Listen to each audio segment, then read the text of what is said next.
పెద్ద నోట్ల రద్దు పరిణామాలు, అమరావతిలో సంస్థలకు భూ కేటాయింపులపై మంత్రివర్గ సమావేశంలో కీలక నిర్ణయం తీసుకున్నారు. ముఖ్యమంత్రి చంద్రబాబు అధ్యక్షతన జరిగిన సమావేశంలో అమృత విశ్వవిద్యాలయానికి 200 ఎకరాలు, ఆర్బీఐకి 16 ఎకరాలు, సిపిడబ్ల్యూకి 28 ఎకరాలు కేటాయిస్తూ గతంలో తీసుకున్న నిర్ణయాన్ని ఆమోదించారు. కరవు జిల్లాలను ఆమోదించేందుకు అంతర్జాతీయ వ్యవసాయ అభివృద్ధి నిధికి ఆమోదం తెలిపారు. నోట్ల రద్దు పరిమాణాలపై మంత్రివర్గం సుదీర్ఘంగా చర్చించింది. కేంద్రం మంజూరు చేసిన ఇళ్ల నిర్మాణాన్ని ఏపీటీఐటీసీఓకు అప్పగించాలని నిర్ణయించారు.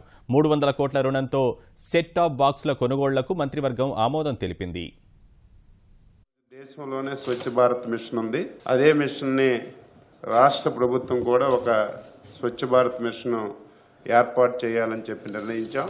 దాన్ని రాష్ట్ర స్థాయిలో, జిల్లా స్థాయిలో, డివిజన్ స్థాయిలో 3 విడతల్లో ఏర్పాటు చేశాం. రాష్ట్ర స్థాయి మిషన్కి ముఖ్యమంత్రి గారు చైర్మన్గా ఉంటారు.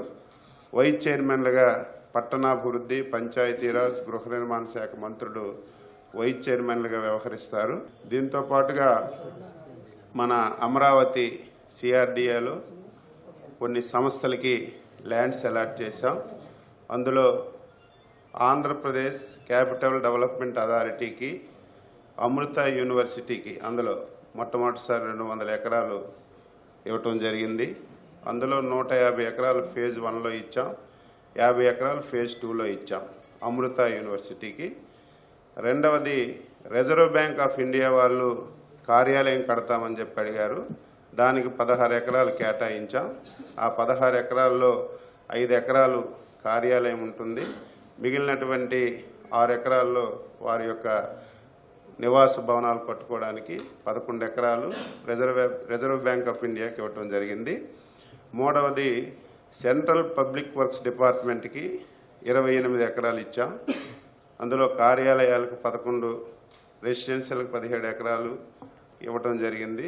దాన్ని కూడా ఈరోజు కేబినెట్ నిర్ణయం తీసుకుంది. హార్టికల్చర్ యూనివర్సిటీకి అనుబంధంగా ప్రైవేటు కళాశాలను గుర్తించడం కోసం విశ్వవిద్యాలయాల చట్టం 2007కు సవరణ ప్రతిపాదిస్తూ మంత్రిమండలి ఆమోదించడం జరిగింది.